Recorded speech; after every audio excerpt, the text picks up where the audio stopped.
So tell me about your brother, your relationship as you guys were growing up together. We were fairly close, but he was kind of a older brother and not not a bully, but always trying to dominate. Eventually he comes to, I assume, buy this property and start building this house with Don over there. Tell me a little bit about, how that came about and, what his goal was. This property has been in our family for 3 generations, so he didn't have to purchase it really. And he wanted to build his dream home, so he enlisted Don Hudson to help him make it come about. When we say Eric wanted to build his dream house, what was his vision and what do you remember him talking about when he eventually was building this and completed it? All I remember him saying was he wanted a really beautiful home overlooking the valley and his orchard.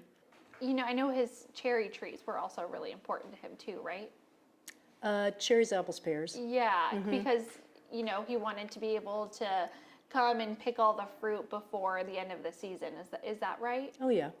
So, tell me a little bit about, like his job and what he did, because his job was just right outside the door. Yeah. So just like other orchardists in the valley, there's the work that has to be done season to season.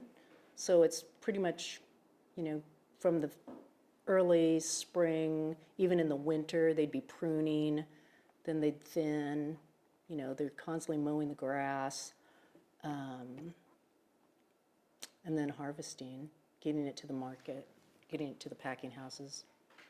So when the house was finally completed and his dream home was done, was he excited or do you remember him celebrating at all? Oh, definitely. He would have, I remember him saying he built this house as, for entertainment. Like he wanted to have all his friends over constantly, having barbecues, etc. He had a housewarming party, and he loved all his friends and entertaining, making people feel comfortable. And was he achieving that? Was he doing that? Yeah, yes, as far as I know. So I know you had said he'd only lived here for about 9 months before he was killed. Leading up to that day, I mean, what do you remember about that time period when he lived in this house? How was he? How was he with his friends and family? He was super happy, very energetic. He was just loving life, I think.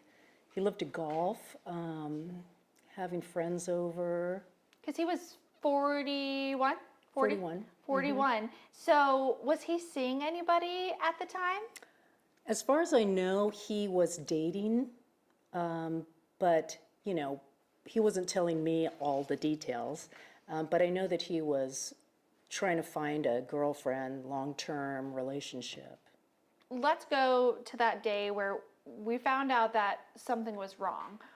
Where were you when you got the call that something had happened to Eric? I was living in Seattle. I was finishing my master's degree in acupuncture, and it was a Friday evening around 7 o'clock, and I get a phone call, and I looked at the caller ID, and it was my brother's phone number, and I thought, that's really weird. Why would Eric be calling me, at 7 o'clock at night? It was a little unusual, because also he was getting ready to harvest cherries, so that's really an intense time period where you have to get everything in order, have everything organized, get the pickers lined up, get the foreman on board. When you answered the phone and you were told what had happened, what was said and what was your immediate reaction? It was disbelief, and it wasn't, of course, my brother's voice. It was a person named Don Dixon, and it was confusing because I was wondering why Don was using my brother's phone. And yeah, I was in shock, disbelief, and I just couldn't understand what was really happening. But he did say, Eric's dead. And in that moment, what do you make of that? Because that just had to have been so unbelievable to you. Right, because at the time, my brother was very healthy, relatively young, 41. I had just talked to him recently, and he sounded great. I pretty much was in shock. And I said, Don, what are you talking about? And he said, I'm here at the house. There are no exit wounds. And I said, what are you talking about? What does that mean, exit wounds? And he said, gunshot wounds. And I said, why would there be gunshot wounds?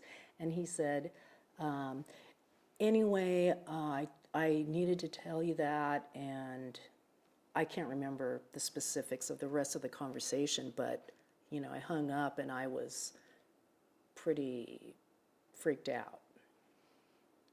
Was that odd that someone had called you and was just talking about exit wounds in that moment? Yes. I didn't even know what that was. Now, all these years later, what do you make of that conversation? Well, I have a lot of different thoughts about that. But,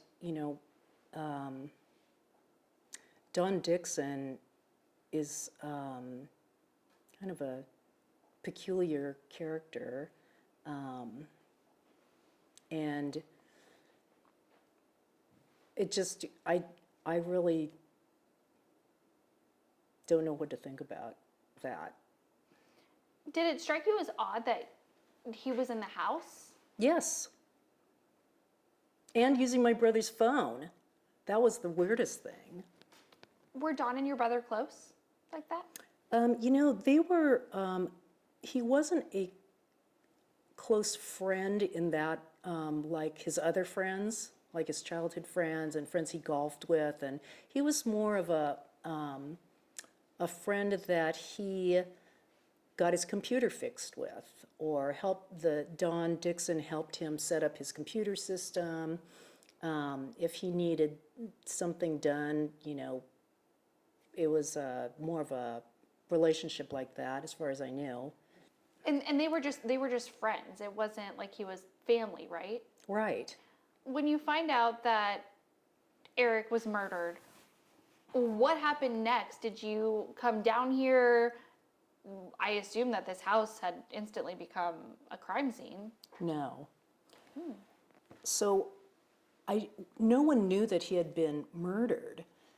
The family, once we were all notified, we weren't allowed to come onto this property.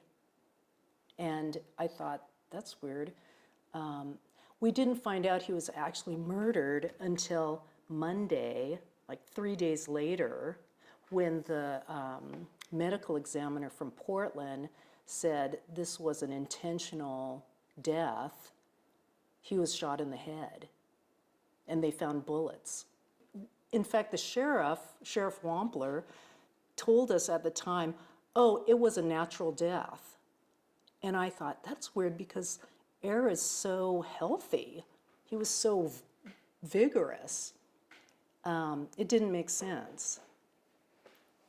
Well, at the time, did you think that there was anyone who even had access to this house and knew the house well enough to just walk in here and go up to the bedroom and shoot him? No. Now, I know that just days after Eric was killed, the mattress was ordered to be burned. When you heard that, what did you make of that? I thought, wow, they just found the body, and now they're getting rid of the bedding and bed. Yeah, it was within 24 hours that they actually found the body, and the order was given So 24 hours. within them finding it. What was their reasoning for doing that? Sheriff Wampler said he wanted to spare the family of any trauma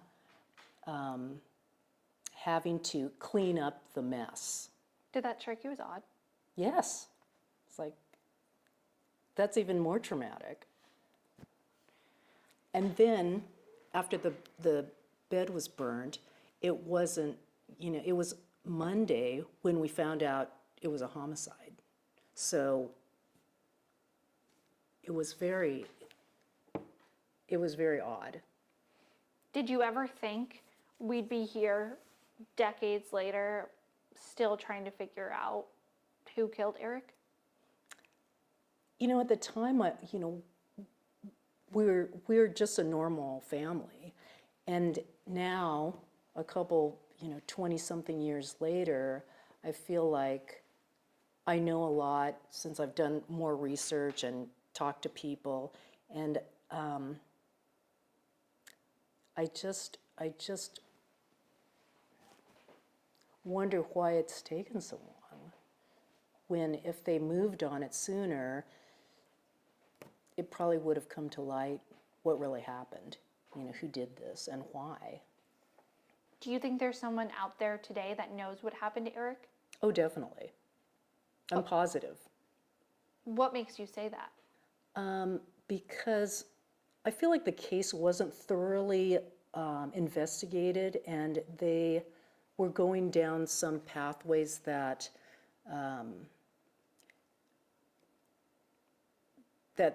they might have investigated those pathways, but they did not investigate other suspects or paths that they could have, and not thoroughly.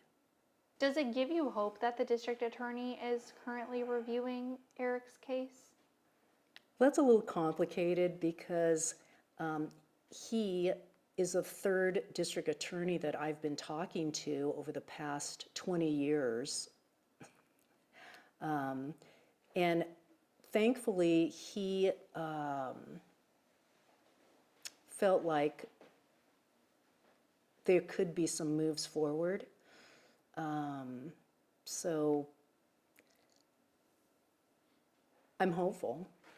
What does justice look like for you now that it's been so long? Justice would be going after the person, finding them, convicting them, and having them put away. Eric was shot several times, correct? Yeah. Did it seem odd to you when, I know we had discussed that, Dawn was saying that there were no exit wounds, or do you know if they had taken DNA of the mattress and any of that to keep that? At the time, I know that they got some DNA. The Oregon State Police were brought in for that. I was told that they did collect DNA, but the one issue I thought of was that possibly someone who was doing the investigation or who was present at the time had some DNA there, but they could also be a suspect. So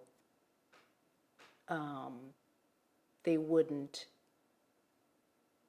couldn't really say that there was a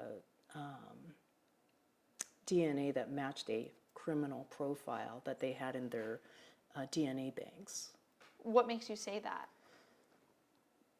Oh, I guess I just have some suspicions about the people who are on site doing the so-called investigation and initial reporting and all of that that haven't been investigated. Living in this house now, and knowing how much love Eric had put into it and, you know, knowing that he had died here, what memories does it bring to you, like knowing that this house speaks so much of Eric? You know, for the longest time, I kept things the way he had it originally, just, I don't know, just out of kind of wanting to honor his, his tastes were and what he put into it. And it wasn't until just recently I thought, you know, I need to have it the way I would want it, and I think that's what he would want too. But he definitely picked a really beautiful spot, and you know, you can't help but think of him. And my last question, how do you hold out hope that you will get those answers about what happened to Eric? Because not knowing has to be so hard. Not knowing has been very difficult, but I really feel like perseverance is helping me keep going. It's been kind of rough.